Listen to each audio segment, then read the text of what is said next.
mechanism to separate this query structure from any data that the program reads. Right? So the statements are parsed once without any user input and not for every user input, and this is the parse tree for this query. So it is the best defense because now you have ensured that user input will never influence the query structure. Right? So the problem is with legacy applications or applications that we use today, applications that are deployed today. Adding prepared statements to them will prevent all SQL injection attacks, but it's hard to do them automatically. We are talking about applications that are millions of lines of code, and for each application, for each query location, we need to guess the structure of the query. In order to write a statement like this, we need to know what the query structure looks like at each query issue point. And this is hard to do by static techniques because the query may depend on the particular path taken in the program, and it may involve several procedures, and static techniques usually make approximations, and so it's hard to do this by static techniques. So one other option is to have a programmer sit with the application, understand the application, and add these prepared statements and not allow the program to dynamically construct query strings. Now this is an option, but these changes are fairly non-trivial, and it is expensive to employ human efforts to do this kind of thing.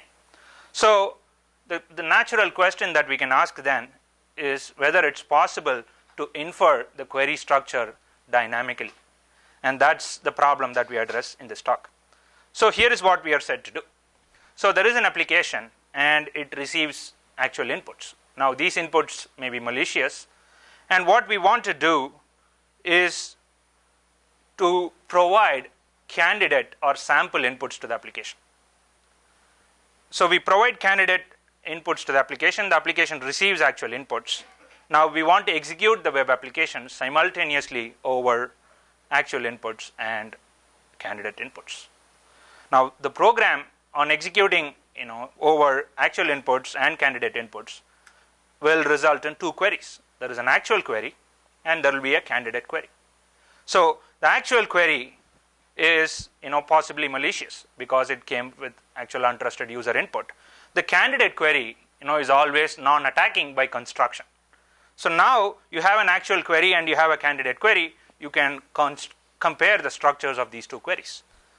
If the structures match, then you send the query to the database. If the structures don't match, then you disallow the query from being executed.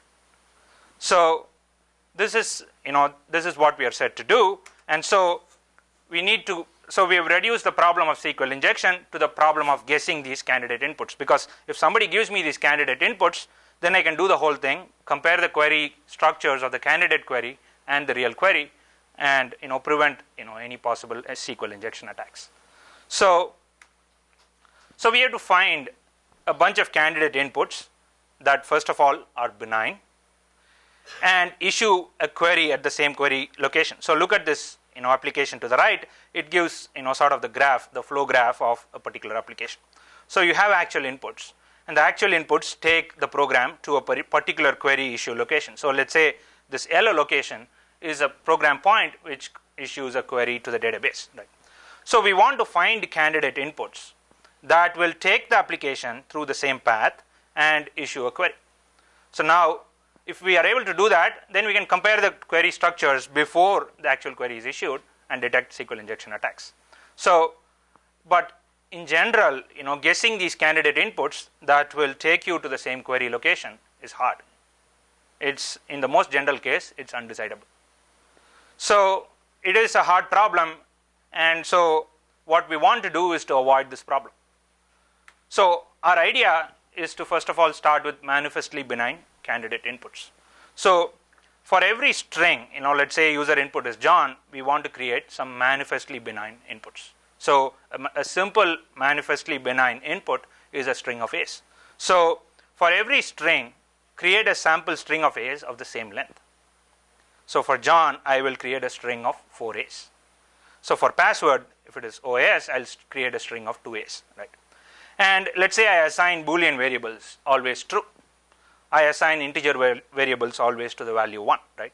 Now the candidate input to this program is, uname is 4 A's, password is 2 A's, and then display is true.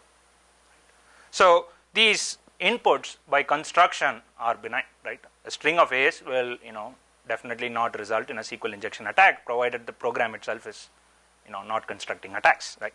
So we have solved the first problem. We have created benign candidate inputs. Now we want these inputs to issue a query at the same query issue location, right? So the actual, program may take these candidate inputs and take the program. It may take the program along the same path to the query issue location. So let's look at this in more detail. So you have the original phone book application. You have, input string username, string password, and the Boolean display, which when true, you will issue a select query, which when false, you will issue a delete query. So now look at the original input. It's John, password is OS, and display is true. So we create candidate inputs that are, a string of 4 A's, password is AA, and display is true. So now if I issue these, if I run the program simultaneously over these two inputs, I'm going to get two queries. Look at the actual query. Select star from phone book, where username is John and password is OS. Right? And the candidate query is select star from phone book, where username is 4 A's and password is A. The query structures are the same. Right? So username is same, and both queries have an AND clause. The only thing that differs is the actual literal string used in user input. So that's fine. So now let's look at another case where the user chooses John, password OS, and display to be false. He wants to delete, right? So now let's say I according to my earlier set of premises, I start with username A and password A and display true. So the original program will proceed along this path because display is false. Now my candidate query will proceed along this path, and it will give me a select query instead of a delete query. This is a problem, right? I mean, now if I compare, even though the inputs are benign, I'm going to get two different queries. The query structures don't match, but it's not the case that the program is under attack. So because the candidate query does not take the program along the same control path. So look at the actual queries. The actual query is delete star from phone book. The candidate query is select star from phone book. There itself there is no match, right? Even though the actual inputs are benign. So what we've learned here is that the query structure depends on the control path that's taken. So if the program takes this control path, then this is for this query location, and for this path there is a particular query structure. And if the program takes another path, say this path, then there is a different query structure. So it depends on the control path taken by the actual input. So what we want to do is to reject this candidate path. Instead, take the candidate inputs and force it along the same control path the actual inputs took the program to. So what this means is that when the program has a condition, I don't evaluate the condition on both candidate inputs and actual inputs. I evaluate it only on actual inputs and let that take the program to the particular query location. And at that point, I will compute the candidate query, and I'll check the candidate query versus the actual query. So what this means is that I won't take this candidate input.